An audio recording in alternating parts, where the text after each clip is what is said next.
Bonjour à tous, je me suis fait beau, vous voyez, parce que ce 17 septembre, c'est le jour de mon anniversaire, et j'ai eu mon cadeau surprise qui vient de tomber, c'est officiel, mon cadeau surprise qui me fait beaucoup plaisir.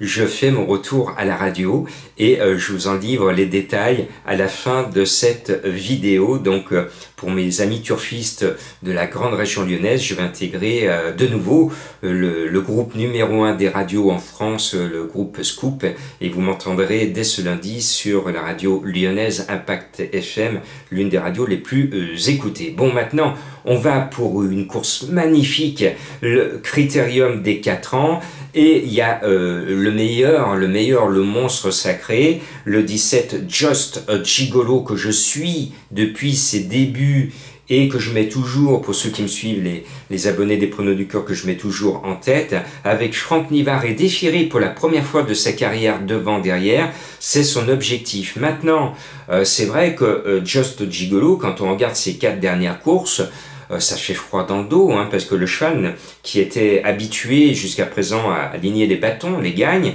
il ne le fait plus. Maintenant, il a été préservé pour cet objectif, donc normalement, il devrait remettre les pendules à l'heure et faire comme Napoléon, prendre la couronne et se la mettre tout seul sur la tête. Le 13, c'est mon chouchou, c'est mon idole, je l'adore depuis ses débuts. Et qu'est-ce que je l'aime, c'est Juliette Papa Bravo. Quand j'ai vu son nom la première fois qu'elle a couru, je me suis dit, j'ai sauté de joie, je me suis dit, l'éleveur, elle a eu vraiment bien inspiré. Là, elle porte le numéro 13, elle va lui porter bonheur. C'est les Duval d'Estaing, c'est la number 1 de la génération depuis Bellurette. Alors, elle n'a pas l'âme du gagnante, elle attend, elle finit. Donc, elle est toujours victime des aléas des courses, mais c'est la meilleure, c'est la reine de la génération, même si sa couronne à elle est régulièrement contesté. Après, le 12, normalement, il devrait en ce moment s'appeler « J'aime le rugby ». Bon, on l'a baptisé « J'aime le foot ». Donc, il était très bon dans sa jeunesse, et puis il a traversé le désert, c'est-à-dire qu'il a beaucoup déçu, et puis maintenant, il le remet au fond des filets. Ce 12, il vient par 3 fois de dire « Coucou, je suis de retour », et un grand retour qui n'est pas passé inaperçu. Donc allez, ce n'est pas un péno, mais c'est une très belle chance. J'aime le foot, le numéro 12, lui aussi je le suis depuis ses débuts. Et puis le 14, Just Love You, me plaît énormément. Alors, Love You, j'ai oublié de vous dire que Juliette Papa Bravo est le cheval de Madame Colombo. Et je sais que vous êtes nombreux fans de Madame Colombo. Elle aussi a vraiment une faiblesse pour cette Juliette, moi qui joue les Roméo. Donc, je vois bien ce Just Love You le 14 parce qu'elle vient de gagner les 2 courses préparatoires référentes, elle est en plein boom, et avec Alexandre Legrand à Brivard sur le sulky, pourquoi pas un exploit. D'ailleurs, il va falloir un exploit pour battre Just a Gigolo si, dans l'hypothèse où il soit battu ce dimanche après-midi. Et puis, il y a un cheval que j'aime bien parce que c'est une horloge, c'est un métronome, c'est Just Midi, le 6, 3e, 1, 2, 2, 2, 1, 1, 1. On ne peut rien lui reprocher. Le style de sa dernière course est vraiment hyper facile. Gabriele Gelormini en avait plein les mains. Le cheval ne peut pas être mieux que maintenant. Il fait partie de l'entraînement classique soulois. Eh bien, je pense qu'il peut se surpasser. Souvent, dans ces grands rendez-vous, le cheval, même s'il peut être barré sur le papier, s'il arrive au top forme, comme Just Midi, il peut brouiller les cartes. Et je pense que ce 6 va brouiller les cartes. Et puis, je ne comprends pas la cote de 35 contre 1 du 8 Joss Pavor, parce que regardez ces 3 dernières courses, il fait 2, 3, 3 dans les 3 courses références. Donc, ça fait 3 fois de suite qu'il bat bon nombre des adversaires qu'il retrouve aujourd'hui. Donc, la logique voudrait qu'il fasse pareil. Donc, il serait logique qu'au lieu qu'il soit annoncé à 35 contre 1 par mes confrères, qu'il soit plutôt annoncé à 10, 12 contre 1. Donc, n'oubliez pas de mettre ce 8. Et je n'ai pas pu mettre les autres. Je ne les oublie pas, mais je n'ai pas la place de les mettre. Il y en a d'autres qui ont des chances d'être à l'arrivée. Et puis quand vous regardez le passé de ce critérium, eh bien, on voit qu'en 2021, il y avait du 36 contre 1 5e, du 16 contre 1 à la gagne avec l'astronaute. Et en 2020, il y avait du 167 contre 1 à la 4e place. il n'y aura pas de tocard, ça n'existe pas dans ces courses, ce sont des cracks.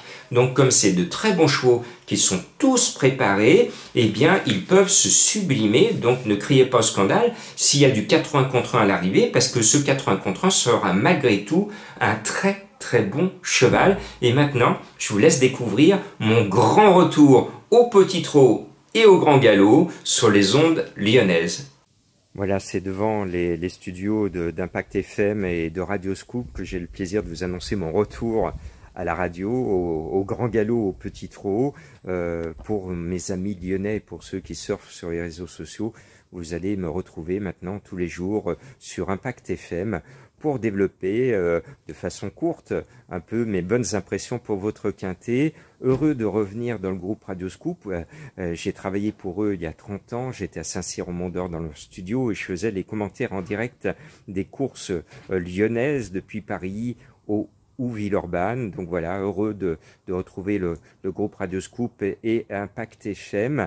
Et vous allez continuer à me suivre, mais cette fois aussi en formule radio. Voilà, j'étais il y a quelques instants devant les studios du groupe Scoop Impact FM et je vous retrouve ici dans mes studios à moi. Et oui, c'est la magie de la radio. Maintenant, on peut faire de la radio à distance alors qu'à l'époque, il fallait se déplacer dans les studios. Et justement, je vous conte mes débuts à la radio. Je me souviens, c'était un vendredi après-midi, j'étais passionné de cheval, je voulais être journaliste, je voulais faire de la radio, de la télévision. Alors j'ai fait 13 ans de télévision à Télé Lyon Métropole, j'ai fait depuis toujours de la radio. Mais mes débuts, c'est un vendredi après-midi, ma maman voyant que j'étais bloqué, j'étais trop timide pour décrocher le téléphone, donc elle décroche le téléphone. Et elle appelle une dame à la radio et elle va rester pendant une demi-heure à parler de tout ce que je fais, de toutes mes envies, de ma passion du cheval et tout. C'était la belle époque d'un certain idéal du gazo. Pour vous fixer un petit peu, c'était l'époque des radios libres où l'on émettait sans autorisation. Et au bout d'une demi-heure de discussion avec cette dame qui s'appelle Bénie Develay, elle raccroche et elle me dit « tu commences demain à la radio ». Waouh! Et donc c'est comme ça que j'ai commencé dans la boîte de nuit, puisque les studios étaient dans une célèbre boîte de nuit lyonnaise, radio panoramique, puisqu'on était au Panorama, et ensuite c'est devenu Radio Clip, parce qu'il y a eu la construction du complexe Xyphos, puis du complexe Titan, pour faire danser sur des musiques modernes les Lyonnaises et les Lyonnais.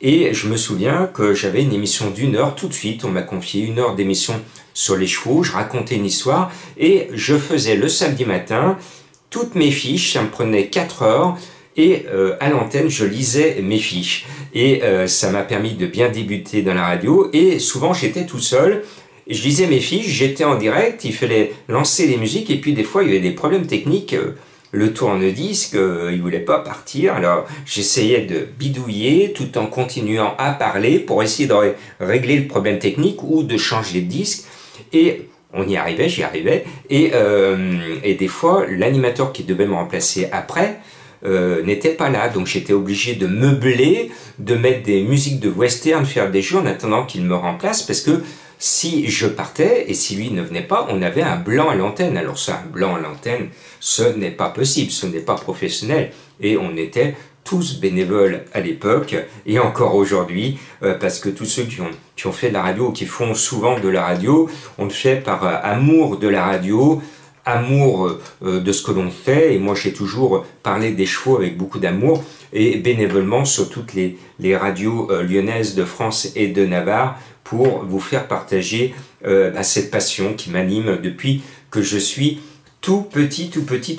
Puis mon expérience radio est très longue, j'ai été à Radio Panoramique, Radio Clip, Radio Beaujolais, je vais vous poster des photos où j'étais très jeune, vous allez voir, vous rigolez en voyant ma photo.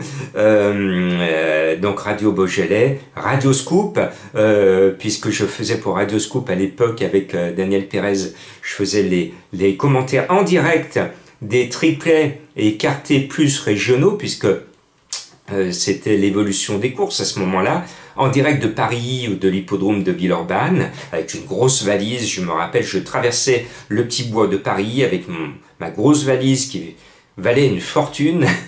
Et je regardais à gauche à droite, j'avais peur qu'on me prenne ma valise, mais jamais on me l'a prise. Bon, tout s'est bien passé. Et Radio Arc-en-Ciel, bien entendu, qui est devenu Lyon Première. Et puis j'ai eu mon époque Radio France. Je travaillais, je faisais également la même chose pour Radio France Lyon. Et à partir de ce lundi, je vais de nouveau causer de chevaux dans le poste. Ça sera sur Impact FM qui dépend du groupe Radioscoop, la numéro 1 des radios à Lyon, mais aussi en France. Et je remercie à toute l'équipe de Radioscoop et d'Impact FM de m'accueillir sur leur antenne, et à vous de me suivre si vous êtes lyonnaise, lyonnais ou grand lyonnais, grande lyonnaise.